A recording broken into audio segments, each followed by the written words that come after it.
Geno Smith is 35. He will turn 36 in October. That is the big story. And joining us right now is the host of the Turn on the Jets podcast, Will Parkinson. Will, Geno is back. Bust out the old number 7 Geno jerseys at MetLife.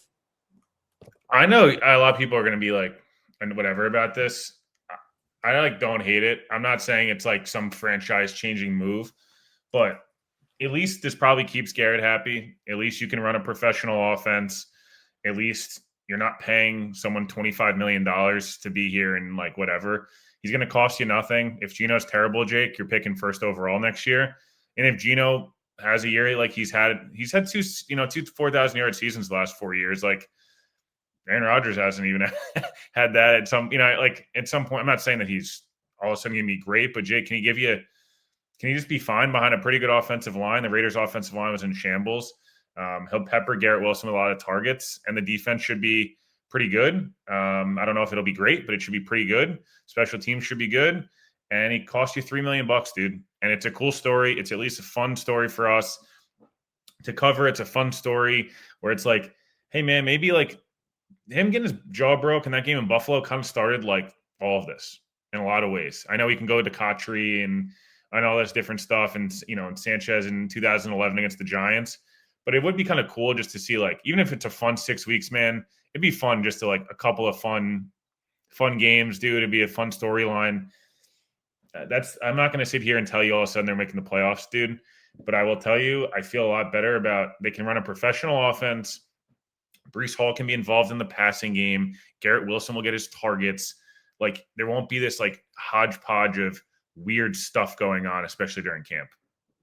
Do you think Geno Smith is still capable of doing all that? Because that sounds nice, but he's thrown 32 interceptions the last 2 years, and he was horrific this past year with the Raiders, and albeit a awful situation all around. Like, what version of Geno are we getting? Like, you referenced the 4,000-yard seasons. Yeah. Seattle went 10-7 with him and couldn't wait to move on for Sam Darnold. So just how much of Geno's game does he still have left to be that player?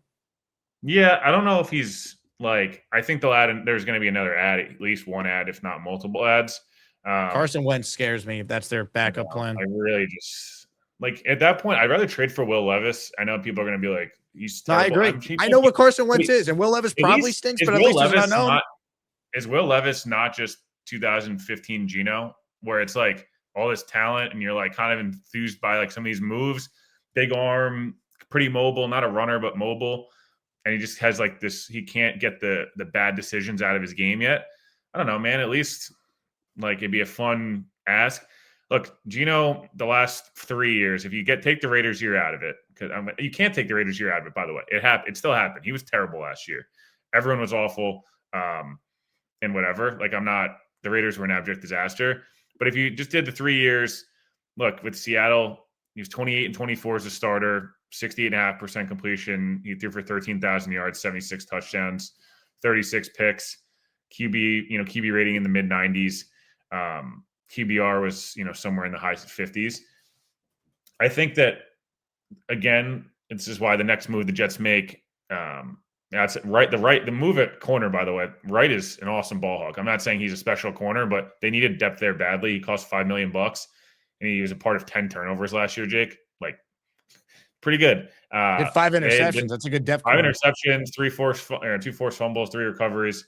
But can Geno be 2024 Geno, who wasn't great by any means? They had made a lot of mistakes, threw 15 picks.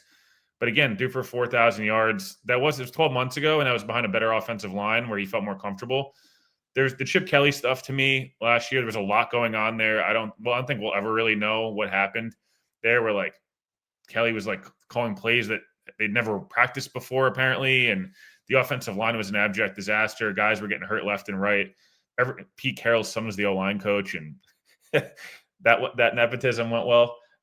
Point being, I think he could probably be 2024 Geno for a year and at least make the Jets, like, again, run a competent offense, pepper Garrett with targets. You keep him happy. Hopefully you add another receiver here.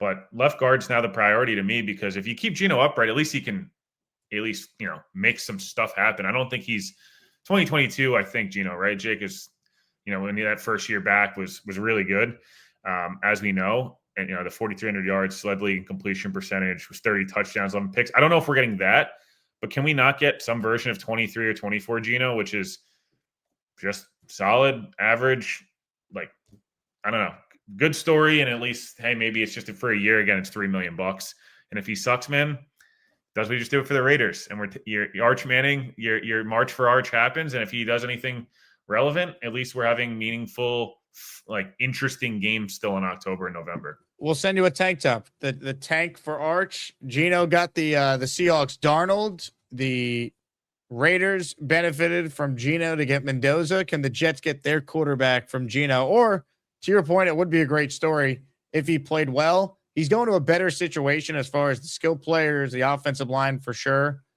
I just wonder though, man, does this actually work? Yeah, is he just done? And like, does this work for the Jets? Like the first interception, like how's Geno going to react to that? How's he going to handle the New York media again? Yeah, honestly, I know he's matured a lot, but still he's flipping off fans in Las Vegas at the end of the season a year ago. That's not going to play in New York. He also played for the Giants too, so their media covered him. It's just a lot, man. The first bad game he has, people are going to be making the joke, it's like he never left or he's a welcome back. It's just, is he mature enough to handle all that? He's older now, but is he mature enough to handle what comes with, again, being back in this market playing for the Jets?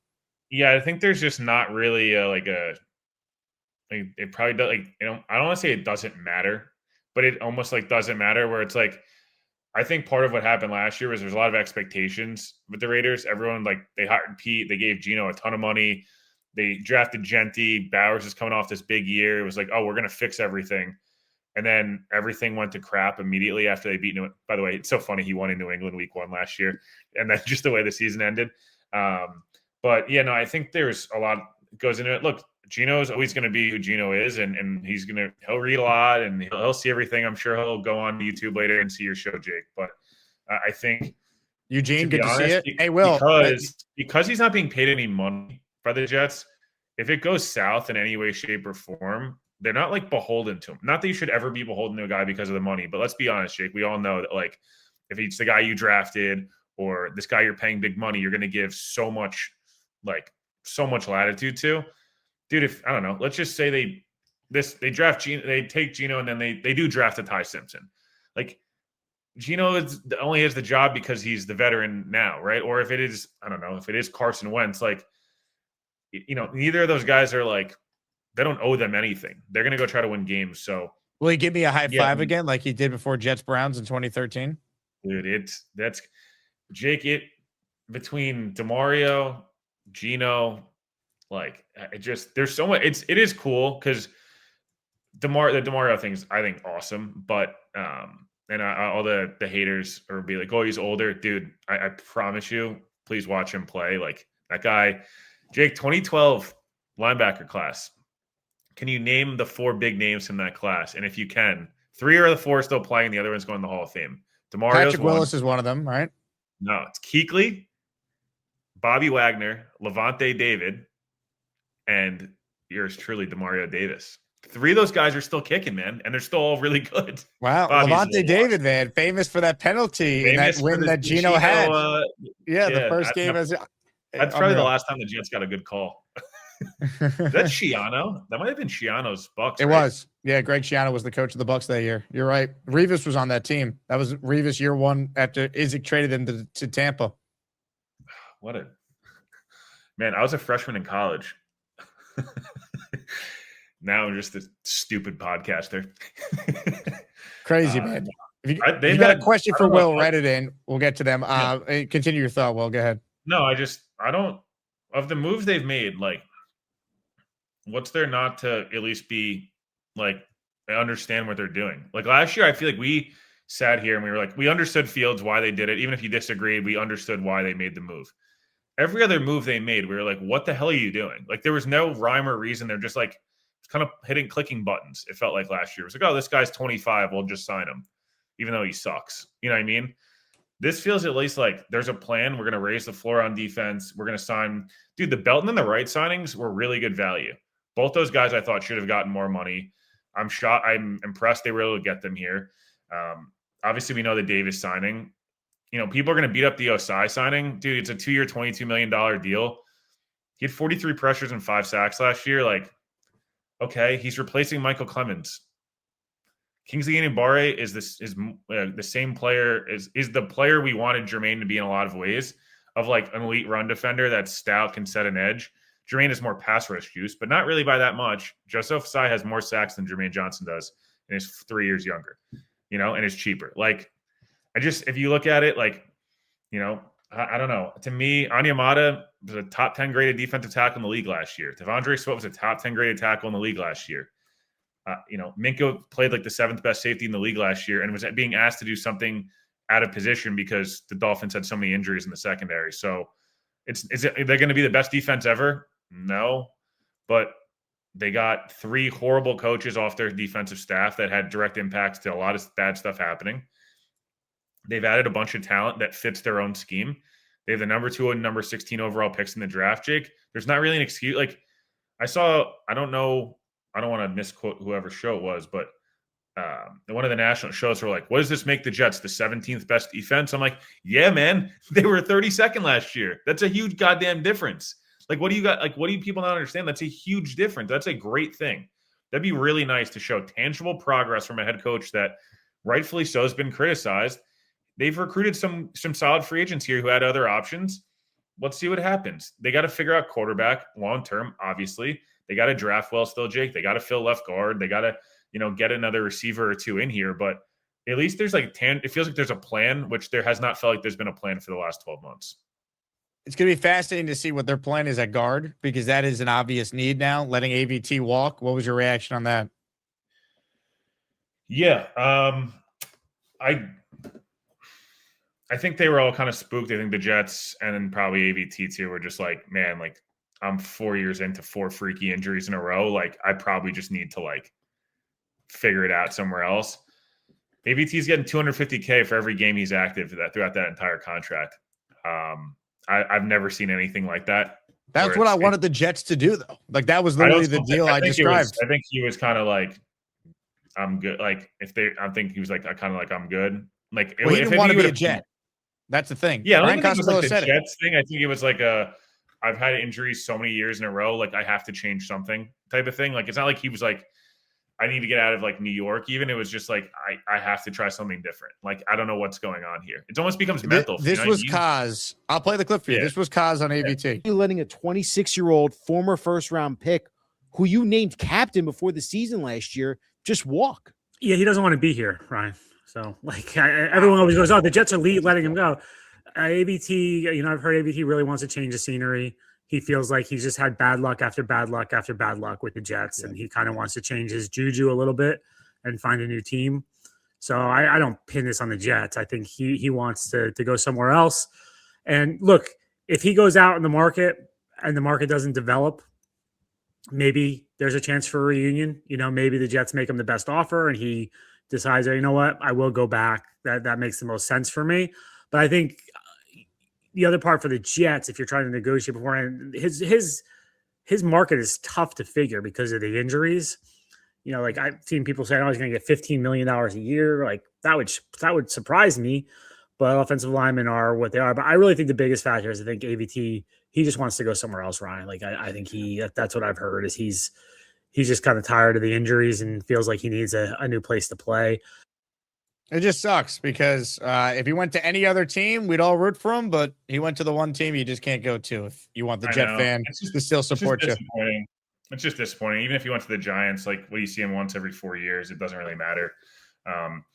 New England's banking a lot, man, on 36-year-old Morgan Moses, AVT, who hasn't played more than 7 games in over 4 years, Will Campbell, who sucks, Mike Onwenu, who has weight problems. Like, man, I understand it, but running back the 2024 Jets offensive line that everyone beat up for the beginning of the year, it does, like, our 2023 offensive line, whatever, even the early Zach Wilson offensive line with AVT and Morgan Moses and Becton and, like, these guys, I don't know.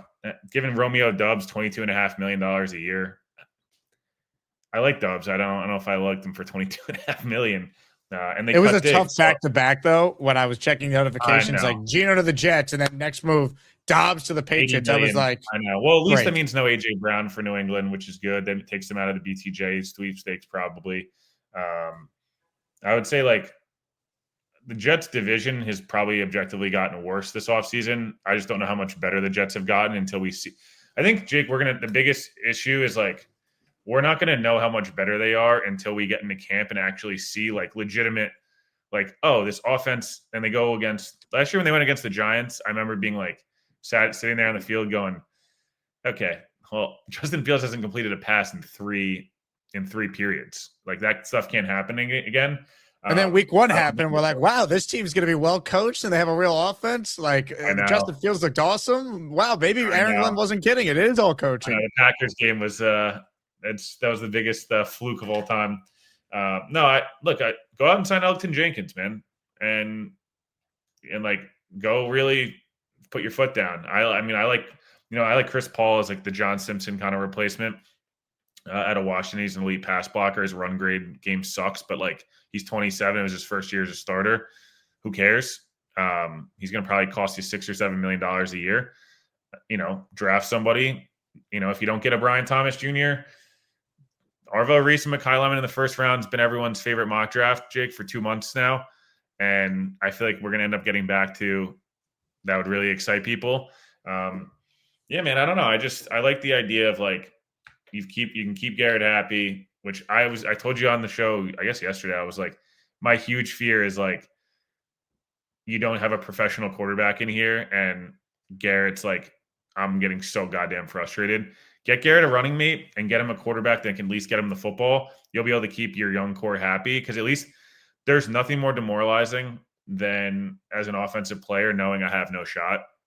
As a defensive player knowing I have no shot. A lot of guys probably didn't watch Geno last year at Vegas, man. Like internally, players, like why were they watching Vegas? They probably think he's still the same guy from 2022, which he's not, but it doesn't matter to them. It matters to more me and you. So he'll at least instill more confidence than what Miss good old buddy Fields and Cook did. Do you think this opens the door for Ty Simpson? Because I do. I think if Ty Simpson is there at 16, he's in play, but I think there's a chance they could move back in to the first round to beat Arizona to it. If they're concerned the Cardinals would take him at 34 and the Jets are there at 33, I could see the Jets trying to get back in to round one to get him. Like I'd be surprised if it's Geno, Carson Wentz, and then, we'll take Drew Aller or Garrett Nussmeier or Taylor Green. I can't watch Drew Aller and Carson Wentz on the same because they're going to play. Like, again, it's nice to picture the fairy tale ending for Geno, but chances are in Jet history, other than the one full Aaron Rodgers year where he started 17 games, chances are Geno will get hurt or be poor and get benched, and we will see a second, if not third quarterback. That's the history of the Jets. So, like, to me, this opens the door for Ty Simpson to truly be in play for them. Yeah, 100%. Someone put in the comments, I would say, like, it is an interesting thing. Like, if this is 12 months ago and the Jets were moving off Rodgers and they got Geno, or they had got, we can't even use Sam. They had gotten Geno. Like, I wonder what the conversation would be. This year just like did so much to tarnish what a really good 3 years was. And it happens fast for guys, right? As you get older, it could happen fast. I do wonder, like, the arm still feels really live. It feels like it was a matter of just like he got hit so much early in the year and it kind of just all fell apart. And then the offensive play calling was bad, the offensive line stuff. That's why, figuring out left guard is going to be, and even honestly trying to upgrade at center and making Myers your swing guy would be awesome. Like that would really show you something, and that you go out and get a receiver. I don't know what the ceiling of the team is, but it feels like the floor at least continues to raise, which Jake, I think most of us are just like asking for some normalcy, man. Like going in each week and not being like 8,000 things have to happen to have a successful day today. Like we're not going to get run off the field embarrassed. And again, like Glenn's got to coach well. Frank Reich's got to show there's a lot of question marks around this team, but it does feel like they've operated like a normal, good, solid organization for 2 days of tampering, which I don't know the last time they did that. Like they've either done everything to go get Aaron Rodgers and signed a bunch of his buddies that all sucked for like a couple years. Before that, they were giving $1 gazillion to a bunch of unproven guys and guys that had injury risks. And this year it's like, some really solid guys that could start for you in the secondary. You got a former superstar who's probably not the same player yet, but he's still a really good player in Minka. DeMario's an adult. Onyemata's an adult. Aniak is an adult. Like these guys are just like, I think Connor said this the other day. He's like, they got a bunch of guys so far, Jake, in free agency and through trades who are just like, they go to work, they wear their suit and tie, they're able to clock in at the right hours. You don't have to tell them what to do. You don't have to baby them. We don't need to like worry about DeMario Davis tweeting. They've got one of those guys left in the organization. That's it. They've gotten all the rest of them out. All the guys that are like, and I wish Brees would stop because it doesn't help anybody, and you're not going to make more money by like tweeting. It doesn't do anything. But Jermaine's gone. Like that culture is out of the building. Well, it's Quincy crazy. There's only one player that's left from the 2021, 2022 first or second round picks on this team, and it's Garrett after AVT signed elsewhere. And there's only one player left from the 2021 draft class in general, and it's a guy who no one's a fan of right now in Jamie and Sherwood. And what's the good thing is we don't have to talk about Jamie and Sherwood now, likely unless a move happens with him where they draft another linebacker or sign one until week 1. It's kind of awesome. Like the pressure is totally off him, which you hope leaves him in a good spot, right? I like bringing Wright to push Azaria during camp, and he's a younger player. And hey, if Stevens isn't as good and he beats Stevens out, you cut Stevens and you have Wright. Or safety wise too, like, hey, hopefully Malachi takes a step, but Dane Belton's a really solid player, and hopefully you're probably going to draft one inside the top 100, if not in the top 40. So, yeah, man, left guard, you got to add another quarterback, obviously, just because Geno's older, whether it's through the draft. I still am a huge fan of Ty Simpson. I know not a lot of people are. I think everyone's kind of like migrated to just focusing on 2027. But yeah, man, I don't know. I'm not sitting here telling you, the sun is out finally in New York, but I'm not sitting here telling you that like they're going 10-7 now, but I'm telling you, I'd feel much better about predicting them to go 6-11, 7-10 than I feel like they were a 3-14 team, or 4-12 or 4-13 team. They probably increased themselves by 2 wins over the last 2 days, maybe. And I know that's not a lot, but man, that's without the draft and without like a lot of moves left to be made. I like the direction they're going in, I should say. The Mooj making some moves. I think we have a GM, Will. I do. I think and there's major questions.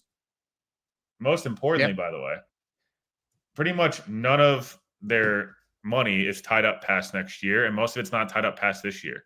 Like they haven't signed any deals that are going to hamper them long term, hamper the next. If this regime sucks, like a lot of people think they do, and they're gone, the next. Well, I think the coaching staff in the front office could be viewed through separate lenses. Like I think Muji has separated himself from the coaching staff. The new head coach doesn't have to come in and say, "Oh, Joe Douglas actually made it so I have $100 million in dead cap because he signed all these horrendous contracts, throughout his time here." Like, there's no more excuses. And they don't have next year. They won't have all this dead cap. I know people were like, "Oh, I wish they didn't backload DeMario's deal." Like, well, the cap's going to go up, and next year they don't have $100 million in dead cap. Like you just have to balance out the sheet. So, yeah, I don't know. I got to keep seeing I really am curious what this Minkah details are going to look like. It makes me think that the deal is very team friendly, that it hasn't come out yet. Usually when when it's a player friendly deal, it's right away. Anything. Yep. Everyone knows all this guaranteed money. We have no idea how much is guaranteed in that deal still. Be on the lookout. The Jets probably used an option bonus on Minkah. So what'll happen is it's probably just a 2-year deal, and there's probably a bloated 3rd-year number that's an option bonus that they can just cut before the end of the year. Before the start of the league year in 2028. So just be on I'd be curious. I bet you that's what they used. It's a Rosenhaus special. That's what they did with Tyreek. It's what they did with Minkah last year. That's why Minkah has no guaranteed money. It's just a bloated option bonus that if they keep him on, they would have kept him on the roster. That's what it would have looked like. All right, let's do a little prediction at the end here. Predict QB2, and right now predict the picks at 2 and 16. Wentz, Reese, and Lemon. If I had to be unbiased about it, I would really prefer it to be anybody else at backup quarterback, like literally anybody else. Tyson Bagent's interesting. Frankie brought him up yesterday. The Bears signed Case Keenum, didn't they? I'm pretty sure they did. If that happened, I missed it. They might have. I'm pretty positive they did. They signed a backup quarterback, which makes me think Bagent might get moved. That one would be at least semi-interesting. You're correct. They did sign Keenum. Sure. I've seen my brain is fried. I think Reese is would be an awesome addition to a defense that's missing that one like elite athlete, because everything else, they're really strong, nasty, tough now. There's a lot there. They need that one like unicorn guy. And then everyone knows how I feel about Mekhi Lemon. I think he's going to be awesome, and he's a perfect complement to Garrett Wilson. I'm a fan of his too, so I would love that. Will, I appreciate you hopping on. Thanks for having me, man. The ASMANIACs were quite kind today. A lot of positive comments. You're reaching Appreciate 900 plus of them live right now, Will. Listen, Gino puts asses in the You seats. gotta make them happy. I feel like they're thinking they're in a good headspace. You know, we're moving in a direction that's not totally dooming yet. I'll make them happy. Just think back to that fateful day in Miami, last game of the Jet season, last game of the Rex Ryan era, 2014, and Geno Smith, 20 of 25, 358 yards, 3 touchdowns. Eric Decker with 221 receiving yards. What a day in Jet history. What a day, my friend. What a day. Will, Talk to you appreciate soon, your time, man. Thank Will you. Parkinson, TOJ. All right, some sad news, Jet related, I wanted to share. I just saw this from Rich Samini. Some sad news. I'll read you the tweet from Rich. Matt Snell, Jets legend and Super Bowl III hero, has passed away. His son, Bo Snell, told ESPN. Snell, 84, died this morning on Long Island. He was a Jets Ring of Honor member and scored the only touchdown in Super Bowl III. He was dominant that day, rushing for 121 yards.